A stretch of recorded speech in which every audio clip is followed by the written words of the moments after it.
Good morning. Happy Monday. Welcome to the Pitch Strike Chronicles. I'm Tats. I am here with Luca. And yes, we are fashionably late. I figured if Doran could do it, so could I. But we are really excited to be here to kick this week off after a weekend of taking 2 out of 3 from Atlanta, which really, with that offense, is no easy feat. But luckily, we have the pitching staff that we do that's been able to kind of keep solid lineups for the opposition at bay and really limiting what they've been able to do. And when you go into a series, Luke, you had Fried, Cole, and Schlittler. This is kind of what it should have been, a sweep if we had a lineup that was worth the shit. But, you have to take, the positive, you want to kick off, you always want to kick off the week on a positive note. And I think the way that this pitching staff has been able to kind of really be the drive of the success of this organization, especially as we get into the second half, we get um, into September, is right around the corner. And there's going to be a lot of, there's going to be a lot of question marks surrounding how they're going to construct this. The lineup construction, I think, needs a complete overhaul. I think if I see Trent Grisham in a lineup spot one more time, my head's going to friggin' explode. I'll grow hair back just to pull it out.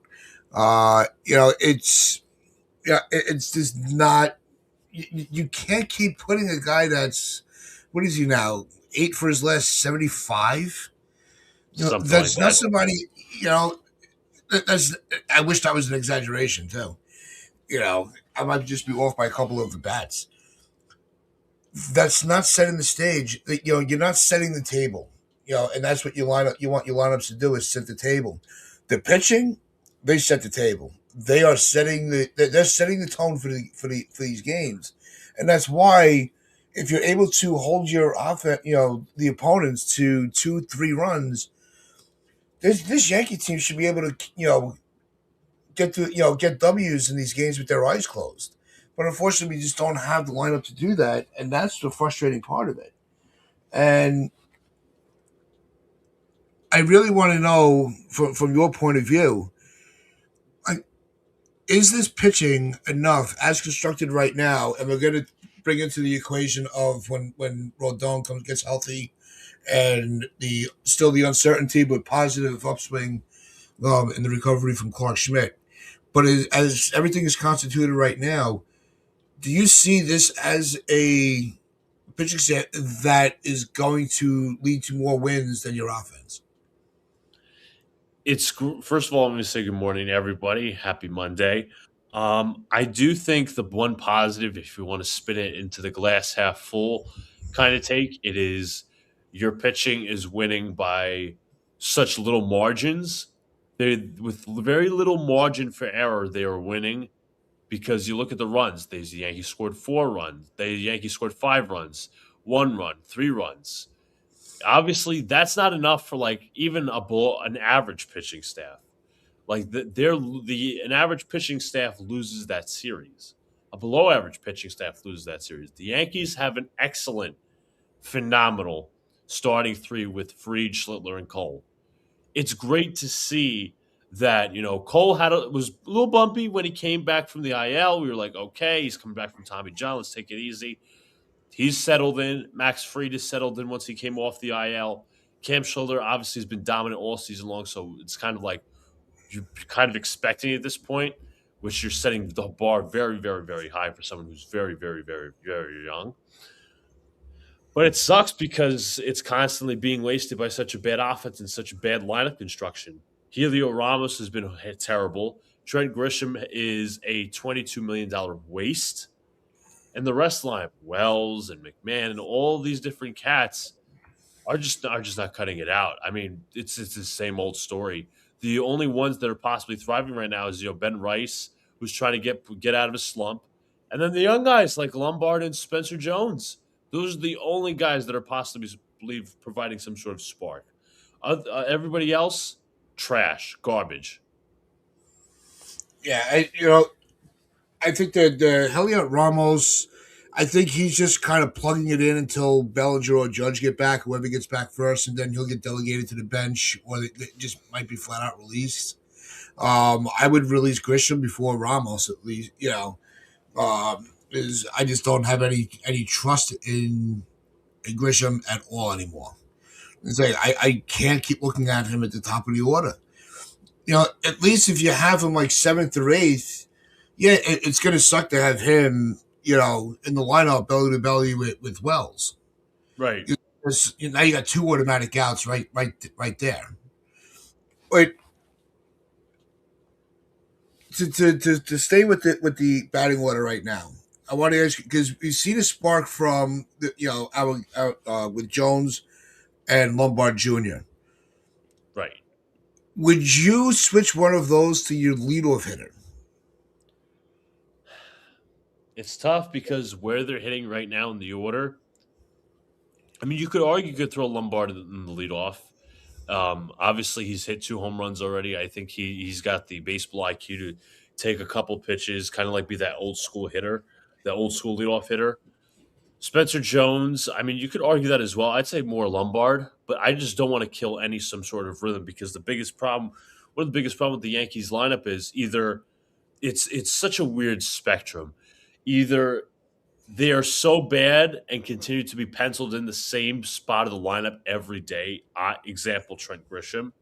Or they play so well that you get moved up and down the lineup order, and then you eventually lose that spark you've been playing with. So there's no happy medium with the Yankees. But it's obviously their fault that they don't have a leadoff hitter. Maybe Lombard is that guy. Who knows? But I just hate to kick. I just hate to take a hitter out of their rhythm. Yeah, no, no, no. I'm not. I'm talking the complete hypothetical. It's not like tonight. Okay. Okay. Not like tomorrow's game. Lombard is. I'm just trying to. Because we've been without a leadoff hitter probably since Gardner. Oh, And sure. and that's not even near the end of his career. At his peak, he was your prototypical leadoff hitter. We haven't had one since. I think Lombard over Jones does project maybe next year to be that leadoff hitter. I'm not putting that type of pressure on him at this point in the season. Yeah. I think that's just unfair. It'll just. I don't want to say. I'm not saying they're both the same player, but I don't want them to give him the Volpe, the the the Volpe effect. I want him to just gradually acclimate, and I think he's doing just fine where he is. But no, I think Lombard's definitely. I can see him being a leadoff hitter or top of the order type of guy going into next year. If I'm going to put anybody in the leadoff spot for the remainder of the season, that's where I'm going with Garcia Jr. I think he would do very well in the leadoff spot. Yeah, I mean, as I said, I would preferably put Lombard up there. I think he's got, as I said, the baseball IQ. I think he's got the pitch selectiveness. I think he's got it down. Obviously, we'll see a bit of a rookie slump eventually, but he's the only one that can hit. He's one of the only ones they can hit. I know you said going back as far as Brett Gardner. I mean, we really haven't had a leadoff hitter since DJ LeMahieu, when he was actually in his prime, His first when contract, yeah, his first contract exactly. So fair enough. essentially, I would put Lombard there in a hypothetical scenario, but it's hard because as I said, well, I'll repeat it again. If you have a hitter cooking at a certain spot, you want to keep them there.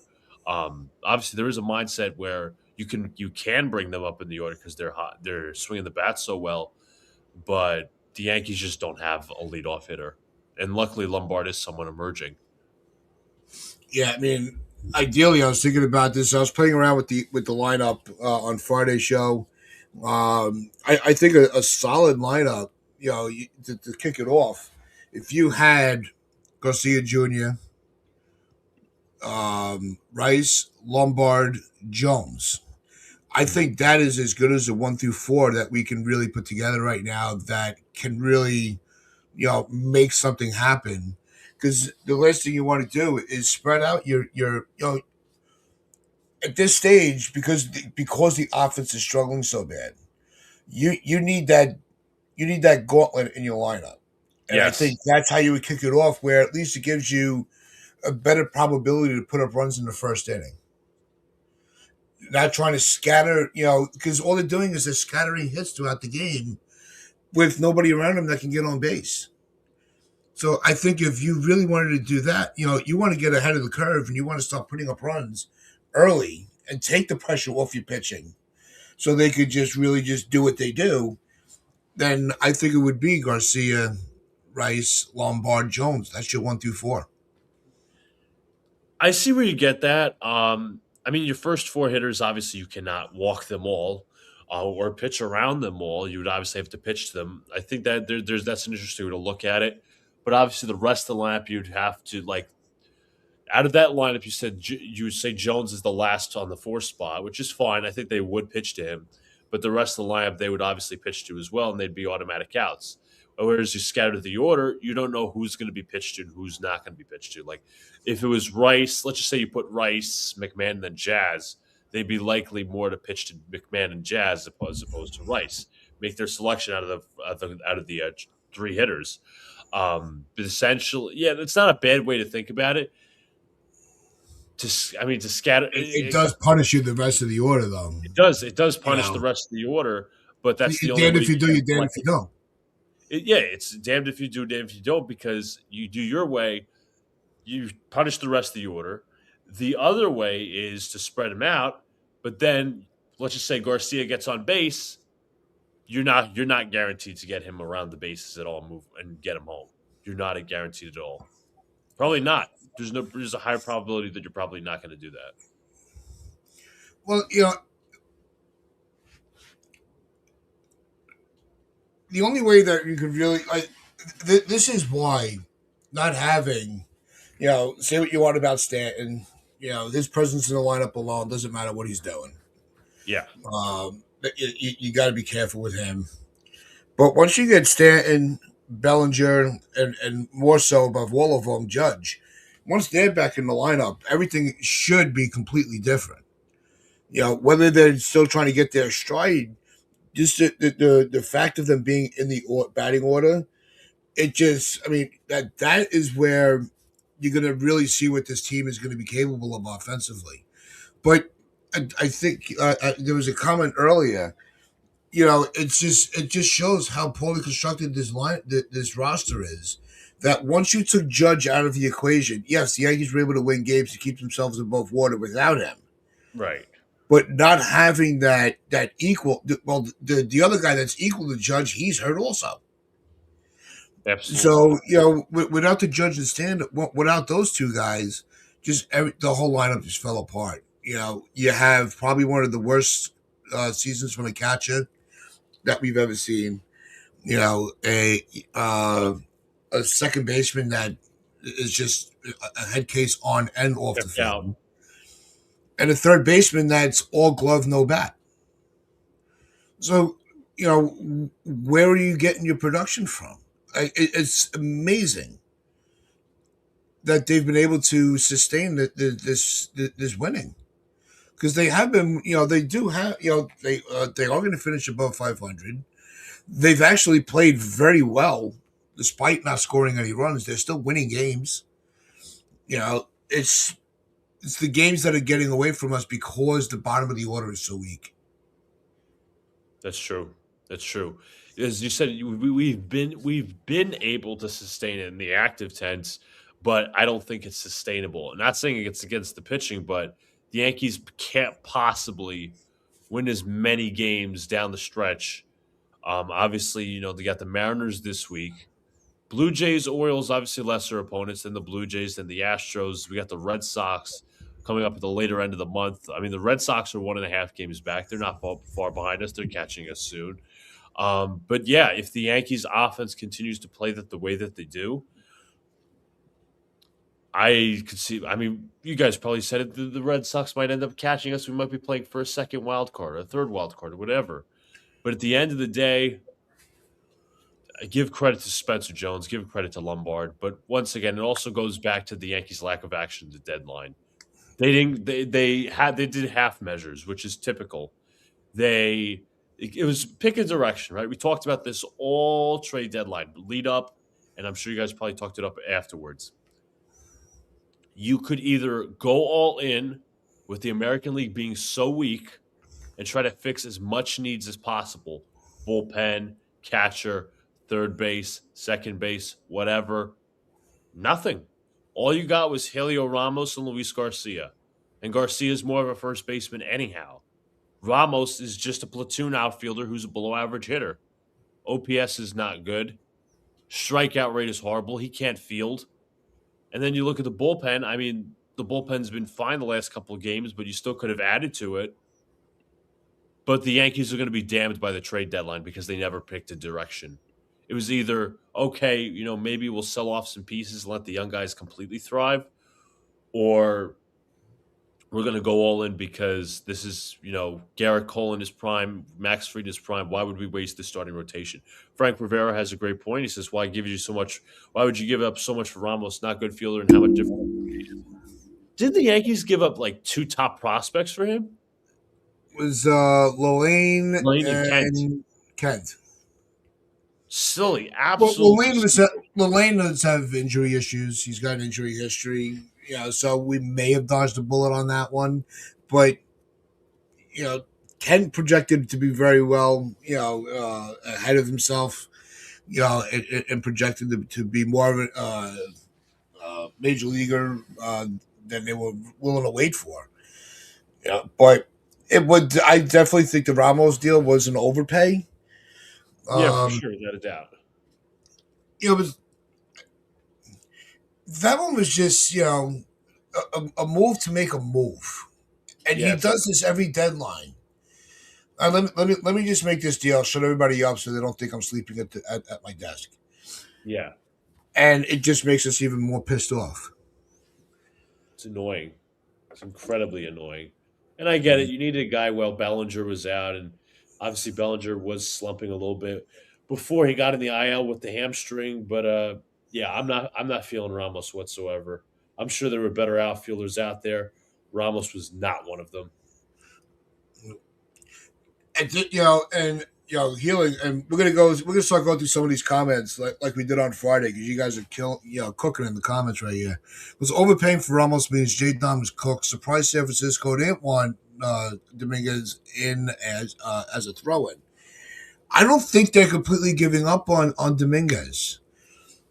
I think they wanted to kind of let him. They sent him down to kind of reset himself because Yeah, I think all the potential is still there. We've seen it, just not as much, not as prevalent as we right. should at this point. And the Yankees have done him no favors by just the way that they play him. You know, if they would have just let him, like we said, just play him every day. We understand there's going to be, ebbs and flows. There's going to be, um, slumps where he's just not looking like he should. I mean, I was willing to accept that. I think that I think they lost trust in him more so than we lost trust in Dominguez. That sounds about right. But Durant does bring up a good point. He's been sent down twice this season, so maybe there's a shift there, because maybe if Dominguez was playing well, you didn't have to trade for Helio Ramos. Maybe you could just left with him, Spencer Jones, and Trent Grisham. But obviously, that's no longer the case. Um, Now you wait for Bellinger to get back with Ramos playing. Obviously, you had Schumann taking some reps as well. But the outfield is a mess right now.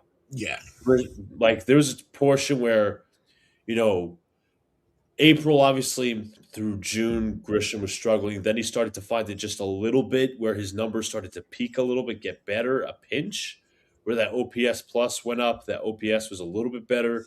Batting average was okay. The power was there. Obviously, he still has that clutch gene that goes without a doubt. Then he hits the IL. Then everybody's like, we missed Trent Grisham. He wasn't the worst bat that we had in the lineup. Then you go into now, and he's once again, he gave, I don't want to say he gave the Yankees the finger, but he played them. He played them perfectly because they stupidly gave him that qualifying offer. Stupidly. And now they're paying for it. You can't, I don't think you can send him down at this point. I mean, you could sit him, but Yankees don't stupid. operate like that. No. they're too stubborn. We saw, I mean, they always get to that point where they just feel like, all right, we've done everything we can. It's not working. We Yes. saw it that year. They tried, utilizing, Torres at short. And by the time they woke up, it was too late. Yeah, Then with 2021. Volpe, they gave him such a long leash. By the time they realized that he wasn't the guy, his credibility as a player is completely gone. Absolutely. And now they did it um, with Dominguez, and that's how Donald came up with the term "yanktified," because they do it, everybody that we're waiting for, they do the same thing. Yes. And it really started. I think Florial was the first one that they really messed with. You could say him and Clint Frazier. You Frazier could was really another one. Yeah, him, Clint Frazier. I mean, Peraza to an extent, but yeah, they screw up. That's what happens because go through the whole cycle here. Top prospect, you hold him out in trades. Spencer Jones. I mean, Spencer Jones is playing well right now, in fairness, but you hold these guys out in trades. Then you go come up. Then they come up to the bigs. You play them for a little bit. They start to get hot. Then they slump just a little bit. You find an excuse not to play them.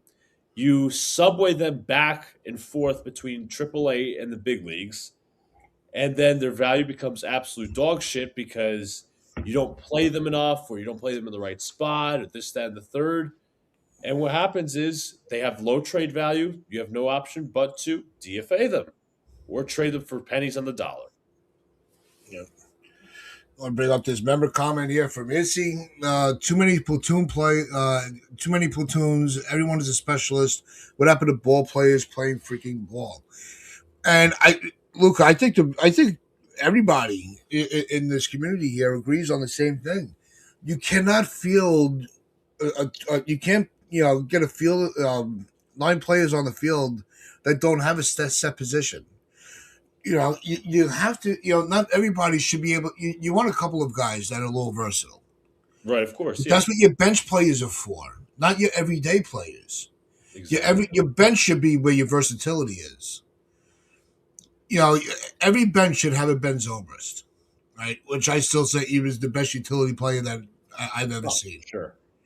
right? And I don't think there's much of an argument there. But you got to be able, when you come to the field, or when you at the end of the game, you're like, all right, you want to look and watch film of maybe what you could have done differently at said position. Not getting film, going, okay, you know you were playing short, but tomorrow you're playing second, or you're playing right field, but tomorrow you're going to be playing center, or somewhere else. I, there's no way for them to self correct when they don't know where the fuck they're playing. Exactly. It's a huge mental load that you're putting on him, and it doesn't make any sense. Andujar, Frazier, Estevan Florial. You could go down the list, and it's been the same way for years now. I mean, Volpe played him at short, not a good defensive shortstop. Doesn't have nowhere near the arm strength. You could have put him at second early on. That's another product. But now that they're going to have practice second base down in AAA, so we'll see what happens there. If he becomes a slightly average fielder, should be the case. But this is how it's been. There's nothing other to say than this is how it's been. You hope they don't do it to Lombard. You hope Lombard is just locked in at shortstop. You hope Spencer Jones is locked in one position in the outfield. But the word is hope because the Yankees have been doing the same processes for how many years now? Yeah, it's like I don't know why they're locked in with Grisham at center, because you're gonna get Jones needs to get acclimated to center for when Judge gets back, because Yes. you're not gonna put Judge in center. There's too much ground to cover, and Jones has the speed that Grisham lost a step. Oh, for sure, without a I doubt. mean, I say all the time, I can deal with a subpar you know season at the plate if you're able to at least have some value that's And above field average. position. And his fielding was supposed to be above average. They used the word elite. I refuse to do that. I don't ever thought he was an elite outfielder, but above average. He had good range on the field. But that's really slowed down. And I think that, did Grisham, look, he had a phenomenal year last year. Nobody saw it coming. Did he, I know Lou said he earned his money. Yes, he did. But it didn't have to be that much from this team. It didn't have to be the qualifying offer. I It said could, if it you could could get him for a year or a 2 year contract to give him a little stability with the end of the CBA, and it was for 11 million a year, so you're still paying him 22, but you're spacing it out. I mean, that's a little bit of an easier pill to swallow. absolutely, absolutely. That whole Grisham thing was a mess. But not only is he just lost a step because he's so slow, he can't track a simple fly ball. You see it like it's almost like on the daily, or I should say weekly.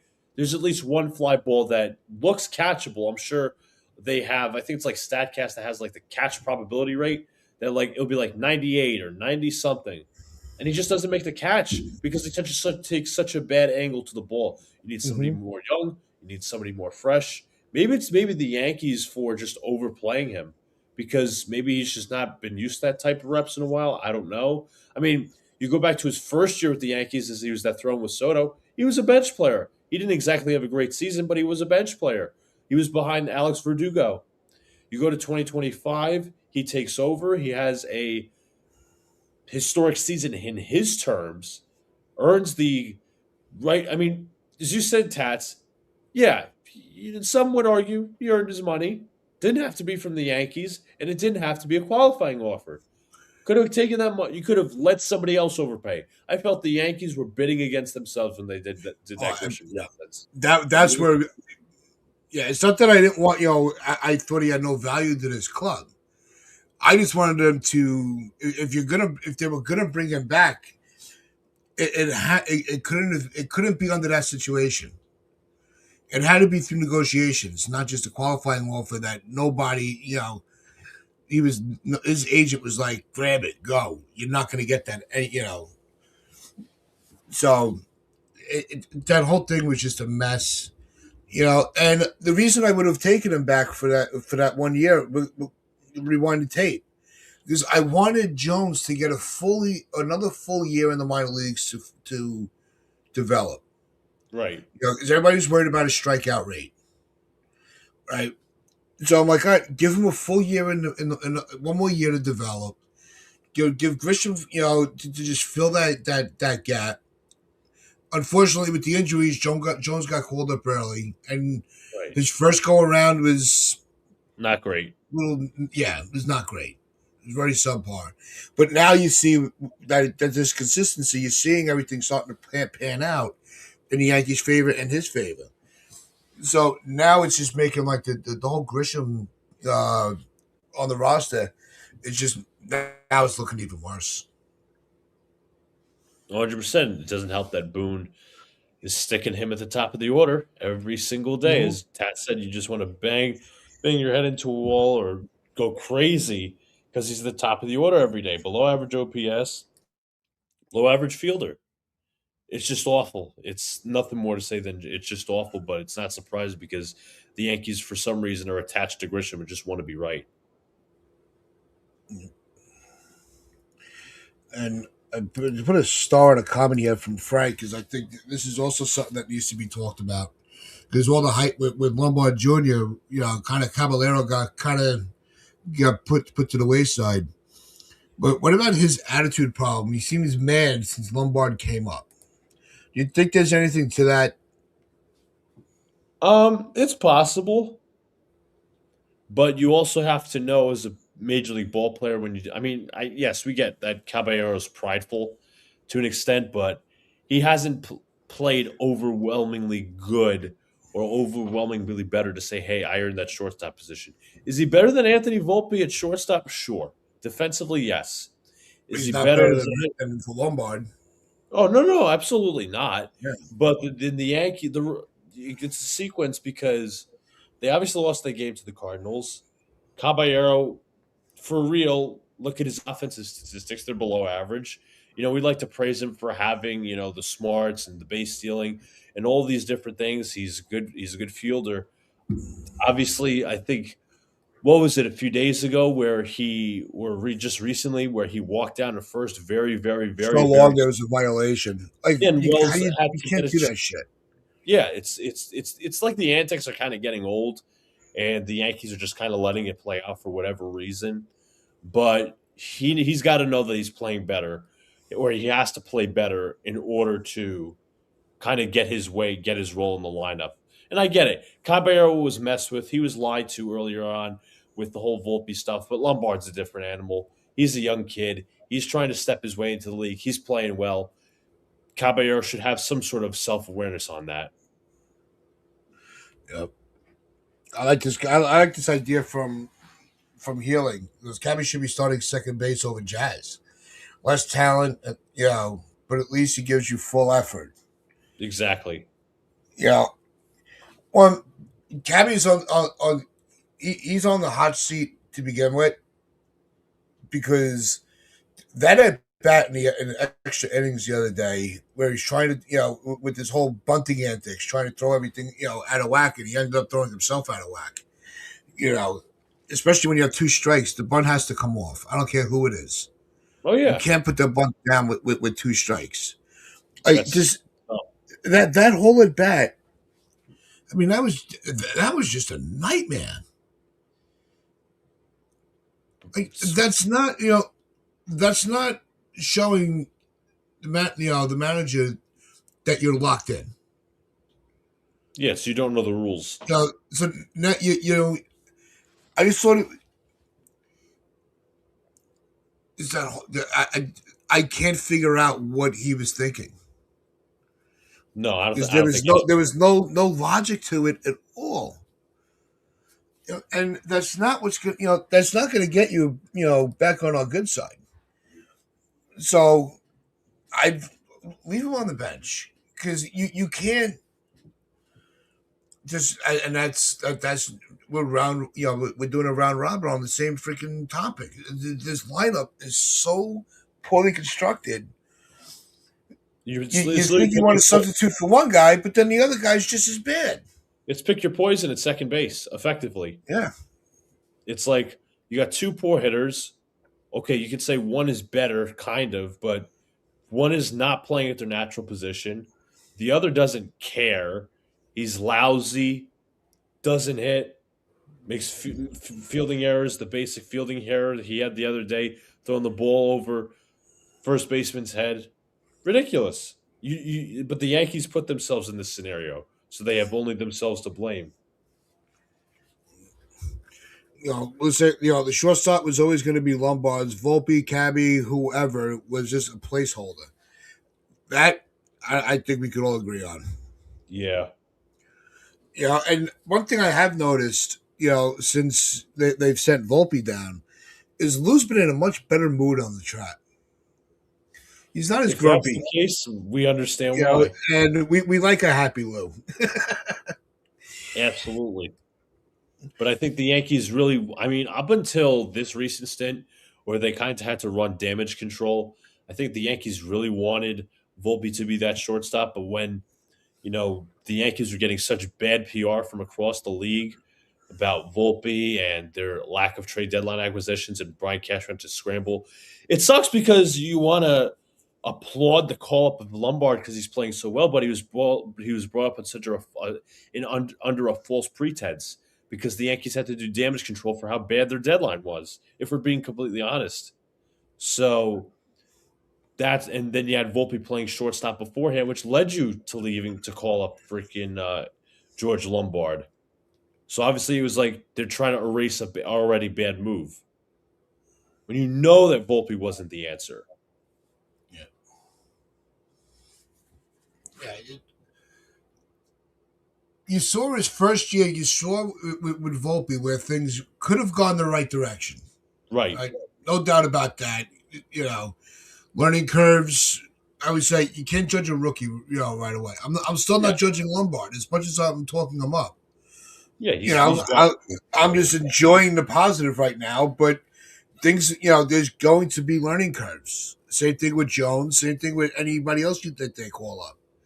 It's just it's baseball. It's you're gonna fail more than you succeed. We're all clamoring for a 300 batting average. That only means you're getting on base 30% of the time. So that means you failed. You failed 70%. And we're okay with that. Like that's where baseball is really weird.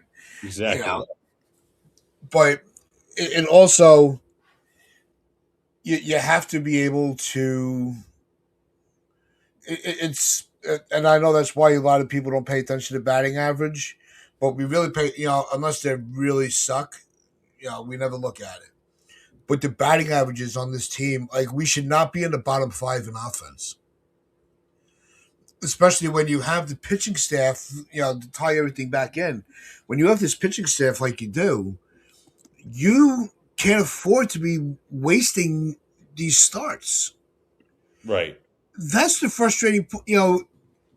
Once or twice a week, you just have that pitcher's duel, and you're like, okay, just both starters are just locked in. They're on their game. Sit back and enjoy. But at the same time, it's like you're waiting. Somebody has to score, and it would just be nice if it was the Yankees that were putting up, some runs. 100%. What I like about Lombard as well is after the win on Saturday, if you didn't see the stats, he went to the cafeteria to quiz his teammates on Grant Holmes. Obviously, the Yankees only could score one run against Holmes, but he was there quizzing his teammates on what Grant Holmes throws like. I got to tell you, that tells you that the kid He's loves the locked freaking in. game. Yeah. Let's see, John here. You sound really, you sound real convinced that you're a fan of Lombard, and I say that Lombard has earned his position there full time. I hope he has. I hope he has earned that position full time, John the Beagle Dad. But Volpe is like, well, I shouldn't say. I think that for right now, the Volpe experiment is done in terms of him being in the big leagues. As of right now, that could change within a month. Obviously, with September call ups, I hope he's earned the shortstop spot. But again, we just don't know because we've only seen such a good sample size. Like, what Mm-hmm. happens if he really struggles? What happens if he gets hurt? What happens with Volpe? All these different things, all these variables. But I think he's due for the shortstop position. Shouldn't be like Anthony Volpe where they just gave him out of nowhere. But obviously, the hope is they continue to develop him and he continues to improve. Obviously, as we mentioned, he is going to hit a rookie spell where he starts to struggle a little bit. He's hitting ungodly numbers. If you want to look at like the advanced stats, is a OPS plus, and obviously it's only how many 17 at bats, 188 OPS plus for just 17 at bats. But again, it's 17 at bats. So I do think he is in line for the shortstop position, but we just don't know because Volpe is always lurking around. Yeah, it's I know that they're going to be having him play second base down in the minor leagues for Volpe. You hope that maybe that's a position where he can kind of regain him, His find confidence. himself again as a ball player. Because I think at the end, I think he just lost his passion to play. 'Cause there was no, you even with the it just what it is. Not that he lost his passion to play. I don't think that's a fair way to put it. When there's nobody lurking over your shoulder, Right. you get you just get lazy and you get complacent. I think that and then the more that everybody started talking about Lombard, that's when you saw that everything just completely fell apart. Like, and that's what it is. I don't think he handles the competition well.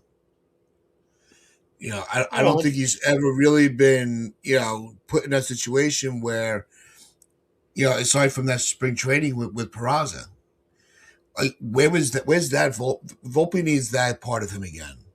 He needs that drive.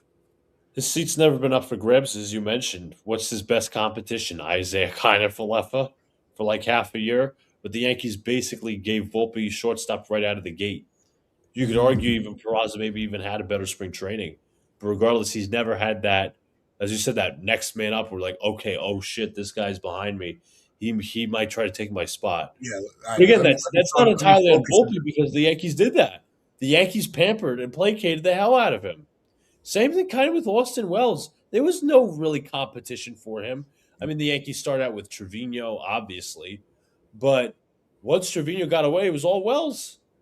And Wells has been on the decline since because nobody has been behind him to say, oh, wow, I better start playing better.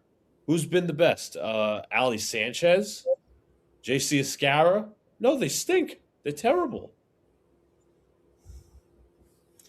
Yeah, it's look. The only thing you can hope for right now for Volpe is that he does hone himself a craft at a new position to either win a spot on the major league roster for the Yankees again, which Yeah. I don't. I think that probability is negative right now. Mhm. I don't think the fans or the front office will have the patience to do this again. But you hope that he at least gets his value up where maybe another team would want him in a trade piece. And he can get a fresh start somewhere else. I think that's best case scenario for all parties involved. It is the best case scenario, but also the problem is if you want to go back to what I said about the Yankee prospects and holding them out of trades, bringing Yep. them up, ruining their value, and then trading them off, that would be the same cycle with Anthony Volpe. And it's not to blame the kid himself, but it's what the Yankees have done to him. They've placated him. They've made him a poster child. He's essentially the poster child for what the Yankees represent nowadays. It's not entirely his fault. I know Michael Kay was on the air talking about how the Yankees fans are making it personal with Volpe. They hate Volpe, this, that, and the third. But when you've been gaslit so much about a certain player or just somebody in general, you're like, wow. And then the player starts acting a little bit intelligent. You're like, bro, you're like a spoiled child. No wonder you're. I no wonder I can't stand your parents. Yeah, it's look. Volpe was definitely, he was, being treated as the favorite child, Yes. and yeah, and so to one of the, to the comment earlier with Caballero that Frank put out. Now, yeah, I'd be pissed too if I just kept getting, look at Cabby was getting gaslit Yes. when he got hurt. No, no, when you're not going to lose your job, and he did. And it was just the constant, saying one thing and doing another, Yeah, from talking this out both sides of their manager. mouth. This makes it so much, more difficult to get any type of rhythm. And if you don't trust your leadership, it's over. Yeah. I mean, it's not hard not to trust the Yankees leadership right now. I mean, as a player, you kind of have to, but it's a free for all. It's a free for all. Yep. And they're getting, in the comments, they're talking about the batting order for the playoffs. But I want to close this out get on a positive. We're gonna break down. Believe me, we have plenty of time to break down this crappy offense. But if you with the positive news that Rodon's on the path back, um, like we talked about earlier, to start the show, Clark Schmidt is not had any setbacks, although his timetable to return is still way up in the air. Like I said, until I see him on a mound, you Yeah, know, didn't he like throw some he's sort of starting to like grow. yeah, I thought he threw some sort of like bullpen session or some sort Yeah. of simulated session. He started feeling a little soreness. Okay. All right. I must have missed that one then, Yeah, because I I haven't really heard anything. But he's not the spotlight of all the because oh everything is no. always been about Judge. But with Rodon back, or on the way back, um, how would what would you shuffle around with the rotation? It's a great question. Well, you're obviously keeping your three. Cole, Schlittler, Freed. And now we were having this discussion for you can go back months and episodes and literally we were like it was it was just said differently like okay, who would you trade out of Weathers and Warren? Who would you put out of the bullpen Yeah. of Weathers and Yep. Warren? I feel like Weathers is more. I mean, he's pitched better. He's actually. You want to look at the numbers. He's probably had a better season than Will Warren. But I feel like Weathers. I said it from the start, from the jump. He well, first of all, let me look. Let's look at his last couple starts. Right, he's actually pitched really, really well. Even though I personally believe that Ryan Weathers is more of a stretch out reliever, he's going to be like your long guy. So you look at the last couple starts that Weathers has had against the Cardinals, August 4th, got the win. 6 innings, 4 hits, 6 strikeouts, and a walk. Against the White Sox, 7 innings. This is a game they lost. 3 hits, 4 strikeouts. Against the Phillies, I think you saw him, Uncle Yeah, T, down in Philly. I was there. Yeah, Got the win. here's 5 2/3, 6 hits, a run, a walk, 7 strikeouts. So he's had the better past couple of games. But if you want to compare that to Will Warren and how he's pitched, I'm gonna pull that up here in a second, the game logs. Warren, let's look at his last start. August 5th against the Cardinals. 3 runs, 7 hits, 5 strikeouts. Now that's not a terrible line. That should be good enough to win you a game. Obviously, that's his default. That's not entirely his fault because the Yankee lineup was not good. They were not supporting him with enough runs. And it's the same thing with Weathers, too. An absolute record amount of starts where he's had such low run support. But if you look at Weathers, again, I'm sorry, Weathers, not Weathers, Warren. 7 strikeouts, 4 hits, 6 and 2/3 against the Cubs. Warren had 6 runs against the Phillies. So, in my opinion, I would, even though my logic or at least my gut would tell me, oh, just put Weathers in the bullpen, who's pitched better recently, I would say Weathers would be the back end starter. But the problem is, you don't. It's very unorthodox. You don't want to have 3 starters that are lefty in the rotation. It's kind of unorthodox. It's kind of like back in '97. I'm sure Tats remember this when the Yankees had Kenny Rogers, David Wells, and Andy Pettitte. I mean, back then, well, pitching was different then. Yeah, It's and that's where like I'm not big on comparing different eras just because it changes so quickly. But you know, when you're looking at guys that would be poised for the back end of a rotation, I think Weathers. Now, I think Weathers would be more successful in the pen, especially coming through Tampa's organization.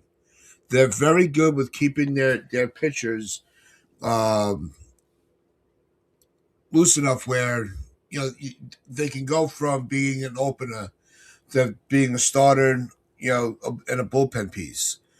They're very versatile as pitchers, almost like they're right. utility pitchers. Warren, I don't. Not that I don't trust him because he couldn't. He was in the bullpen once and he couldn't Mhm. finish the inning. But I don't know over a period of time how that would play. If he would stay in that pattern or he would develop into improving as a bullpen Right. piece. I don't think the evidence is there with Warren. Exactly. So that's where you know my rotation. I would have Weathers. I mean, I think in a playoff on a playoff roster, I don't think Warren is going to make the cut. And it's safe to say. It's hard to see. Yeah. And Weathers would be, either your long man, your piggybacker, or just your bullpen piece. I think Weathers, in a postseason run, would have more value to be on the roster than Warren. I'll say that. I completely agree. I think Weathers has more of a role. I don't think the Yankees really have a proper long man, if I'm not mistaken, throughout their Not bullpen. anymore. I don't think No. Yarbrough's it anymore. I think time's catching up to him.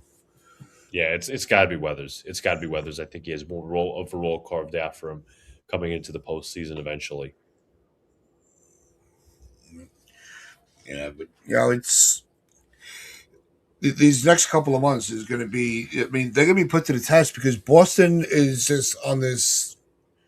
I mean, your baseball gut. Yeah. How do you see the rest of this the AL East playing out over the last 2 months. Do you think that Boston is on that trajectory where they can really take the division over? I think the Rays are just too far ahead with the way that they play. I think Right. if the Rays were going to fall off, they would have already. I said that by the All Star break. I was like, all right, this team's not going anywhere. It's not like last year where Tampa started off hot and just completely melted. Uh, but I think that the way that the standings are now with the Right. Rays, the Yankees, and the Sox, I think that's how it's going to end up at the end of the season. I think that's going to be your first, second, third. Well, if you want to look at the Yankees' schedule, we'll start off with this for next month. I already outlined that the Yankees are playing the Red Sox at the end of the month. Um, it's actually 4 games because they have a doubleheader. They also have a date with the Blue Jays home and away series. They also have the Orioles. The Mariners are playing tomorrow night. But you want to go into September, their schedule is relatively easy. And I shouldn't be saying that because of how poor the Yankees play against some teams. You have the Angels, you have the Padres, you have the Rockies at home, you have the Mets at home, you have the Twins. But you know what? Let me see something real quick with the Twins. I don't think they're far out of it because they opted not to sell at the deadline. They kept Ryan Jeffers. They're 4 games out of their division, so maybe they're the toughest opponent that the Yankees see. You got the D backs. Look at their record. Let me pull it up real quick. Let's see what the D backs record is. They are second. They're 7.5 games back. Now I got to pull up the wild card. I just want to make sure I'm right on this. Let's go MLB wild card standings because the Twins and Diamondbacks seem to be the best competition. I know the Yankees play the Rays at the end of the month. So the Twins right now are 1.5 games back of the third wild card spot. Currently, the Rangers, who are 59 and 59, hold that spot. You go to the Diamondbacks; they actually have the second wild card spot. So the Twins and the Diamondbacks are the two toughest teams you're going to play. After that, it's the You keep Rays. saying the Diamondbacks. That's the National League, isn't it? Yeah, I'm saying in terms of competition, Uncle T. Oh, okay, good. They Okay, play, yeah, they play the Diamondbacks next month, as well as the Padres in terms of the gotcha. Rockies, in terms of the West. But I know not in the American League, that's the National League. But I'm just comparing in terms of comparisons, toughest teams that they're going to play. Then they play the Rays for a 4 game set because they have a day night doubleheader.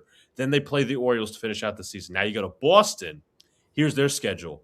They have the Blue Jays 4 game set. Pirates who are like 50-50, 3 game set in Pittsburgh. Then they have the D-backs at home. Then they have the Giants at home. Then they have the Marlins, then the Yankees, then the Mariners. Go to September.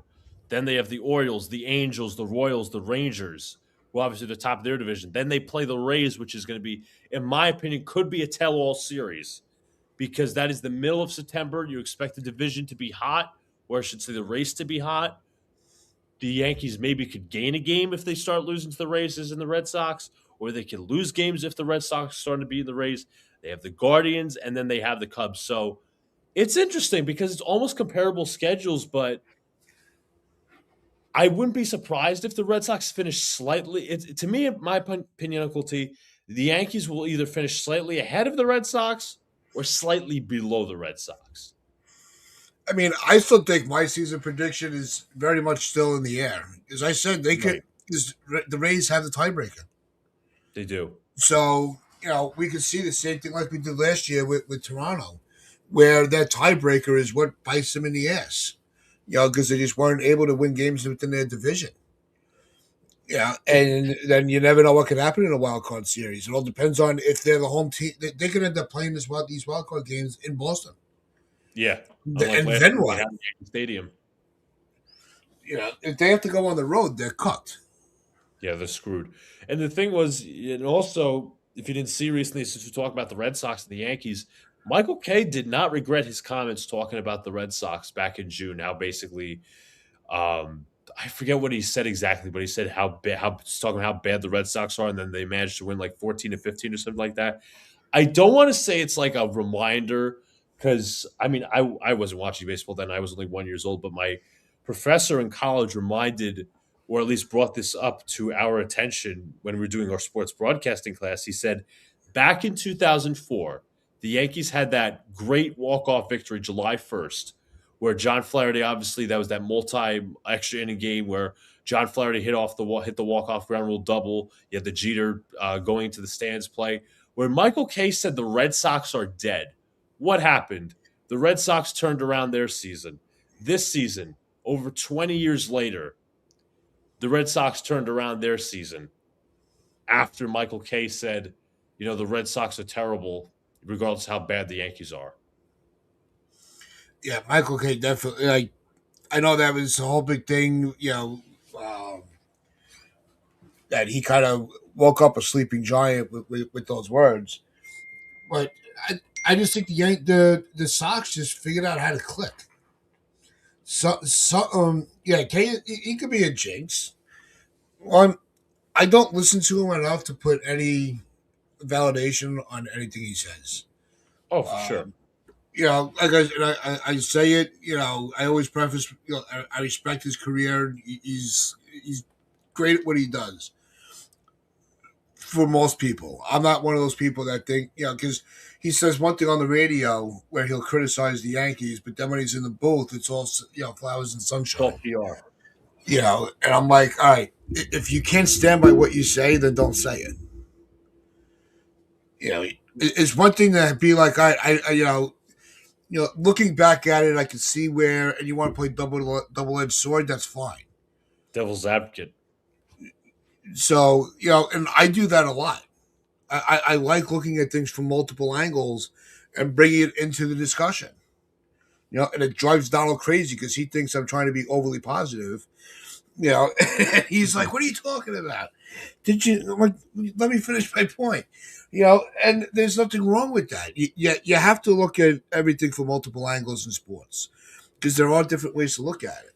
Yeah. I want to bring up a couple more, two more comments before we get out of here. I think Michael Um, Kay likes doing the old bait and switch when it comes to his yeah, perspectives. Like like I don't. I'll be honest. I haven't heard him criticize the Yankees in a while, but it's the old classic bait and switch. Like, okay, he gives the fan base some sort of chum where, okay, oh, he's criticizing the Yankees now.